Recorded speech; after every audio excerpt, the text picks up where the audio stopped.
हरे कृष्णा।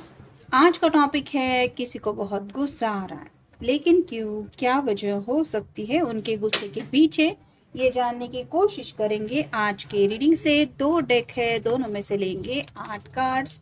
तो शुरुआत करते हैं कार्ड शफल करके। जनरल कलेक्टिव रीडिंग है, जिस वजह से हो सकता है कुछ कार्ड्स आपके साथ रेजोनेट करें या फिर पूरा का पूरा रीडिंग, इट डिपेंड्स। और अगर कुछ भी मैच नहीं कर रहा है तो प्लीज रिमेंबर कि ये रीडिंग किसी और के लिए हो सकता है।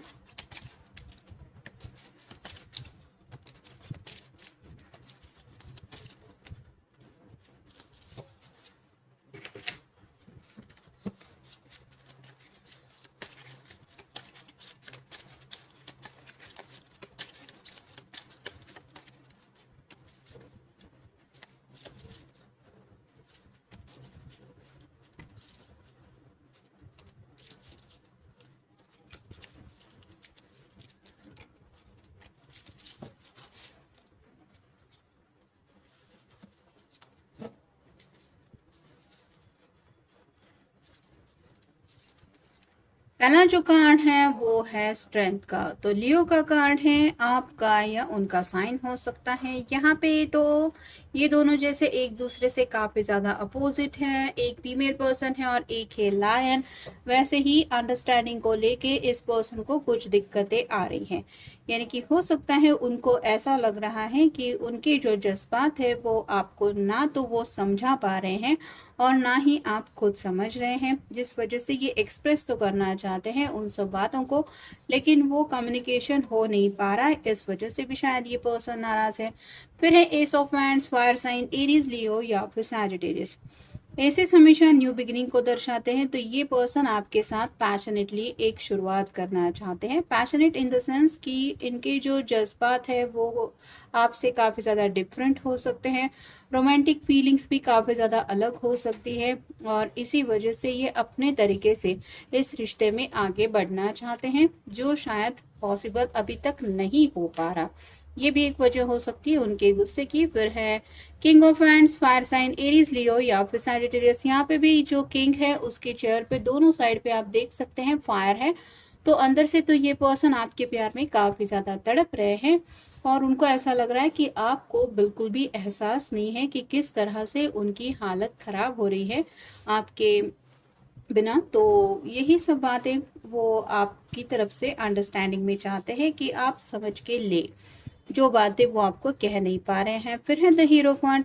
यहाँ पे जैसे हीरो फंड की एनर्जी होती है, बहुत ज़्यादा सोच समझ के फैसला लेने वाला इंसान होता है। तो वैसे ही या तो इनको लग रहा है कि आप कुछ ज़्यादा ही सोच रहे हैं, मतलब फ्यूचर को लेके कुछ ज़्यादा सोच रहे हैं, ऐसा भी हो सकता है।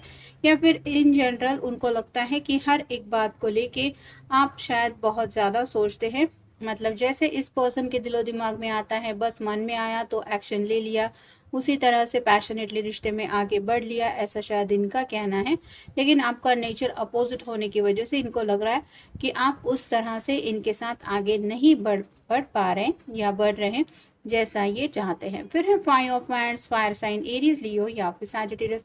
ऑलमोस्ट यहाँ पे आप देख सकते हैं वैंड्स के कार्ड ज्यादा हैं, तो ये भी एक वजह है उनके गुस्से की। और यहाँ पे जैसे हर कोई बैंड लेके लड़ रहा है, आपस में कुछ लड़ाई चल रही है, वैसे ही मे बी इस पर्सन का मूड ऑलरेडी खराब है, क्योंकि इनकी किसी के भी साथ ठीक से बनती नहीं है। इनको ऐसा लग रहा है जिंदगी में हर कोई अपनी अपनी मंजिल तक पहुंचने के लिए अपने तरीके से कोशिश कर रहा है, लेकिन इनकी तरफ से वो कोशिश होने के बावजूद भी उनको वो सक्सेस नहीं मिल पा रहा जो वो चाहते हैं। फिर है डेविल। कैप्रिकॉर्न का कार्ड है, यहाँ पे तो कम्प्लीटली सेक्सुअल एनर्जी काफी ज्यादा है, कंट्रोल इशू है।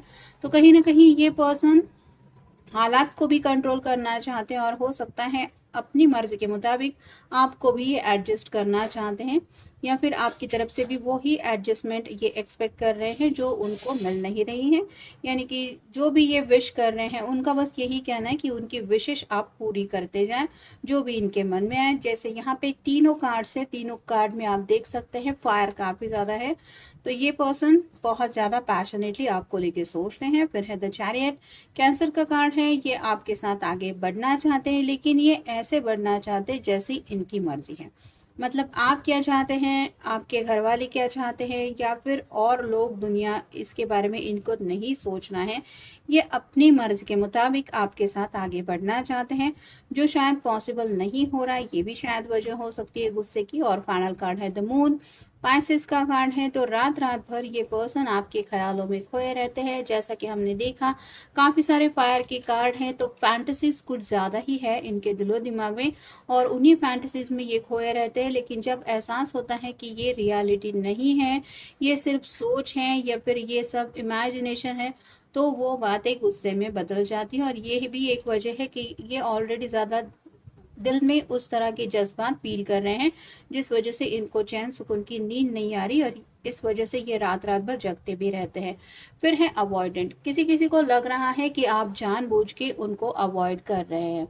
मतलब जो भी ये कहना चाहते हैं, जो भी सुनना चाहते हैं, वो बातें ना तो इनको सुनने को मिल रही हैं, ना तो कहने को मिल रही है। तो इनको ऐसा लग रहा है कि आप उनको नज़रअंदाज कर रहे हैं। ये उनके गुस्से की वजह हो सकती है। फिर है एंड गेम, कुछ लोगों को ये भी लग रहा है कि शायद किसी ने तो इस रिश्ते को ख़त्म करने के बारे में ही सोचा है। और स्पेसिफिकली यहाँ पे जैसे जिस तरह से कार्ड आया है, इनको ऐसा लग रहा है कि ये रिश्ते में आगे बढ़ने की कोशिश कर रहे हैं, लेकिन आप शायद इस रिश्ते में आगे नहीं बढ़ना चाहते।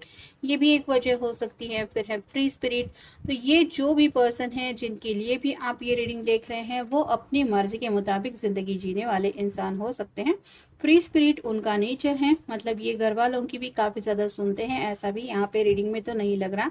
और ये अपनी मर्जी के मुताबिक ज़िंदगी में आगे बढ़ना चाहते हैं, ज़िंदगी में हर एक फैसला लेना चाहते हैं।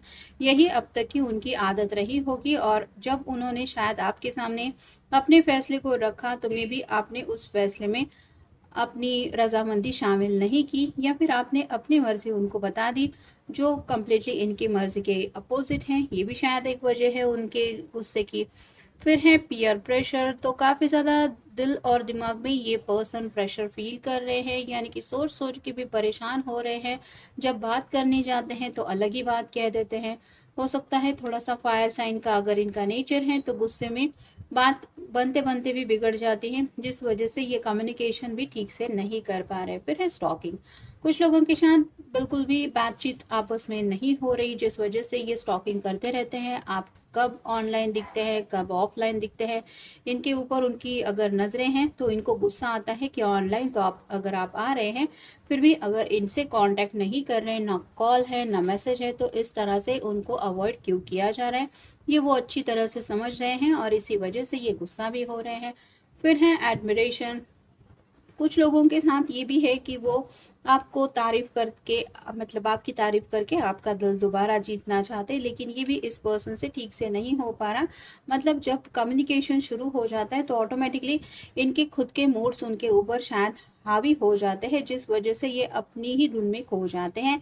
फिर है सैक्रेड लव, तो आपके प्यार को ये काफ़ी ज़्यादा इम्पॉर्टेंट समझते हैं। मतलब यहाँ पे कोई भी थर्ड पर्सन की एनर्जी नहीं है, ये प्यार के एहसास को भी समझ रहे हैं। लेकिन जैसे कहते हैं ना कि प्यार मतलब उसमें हज़ार मुश्किलें होती हैं, या फिर आप कह सकते हैं परीक्षाएं भी प्यार काफ़ी ज़्यादा लेता है। हर किसी की ज़िंदगी में जो भी किसी से सच्चा प्यार करता है, उसको मुसीबतों का सामना करना पड़ता है, फिर हालात उसके अपोजिट हो जाते हैं, उन मुश्किल पलों का भी सामना करना पड़ता है। ऐसे आप कह सकते हैं, जैसे कहते हैं कि सोना तप के ही निखर जाता है, या फिर उसको तपने के बाद ही ज्वेलरी में हम एडजस्ट कर सकते हैं, वैसे ही प्यार में काफ़ी ज़्यादा तड़पना भी होता है और मुश्किल दौर भी होता है। तो ये पर्सन भी उसी दौर से गुजर रहे हैं, जो उनके लिए काफ़ी ज़्यादा बर्दाश्त के बाहर हो रहा है। और फाइनल कार्ड है ट्यून आउट, तो राइट नाउ तो इनको लग रहा है कि जैसे पूरी दुनिया इनके अपोजिट डायरेक्शन में है, इनकी साइड में कोई भी नहीं है,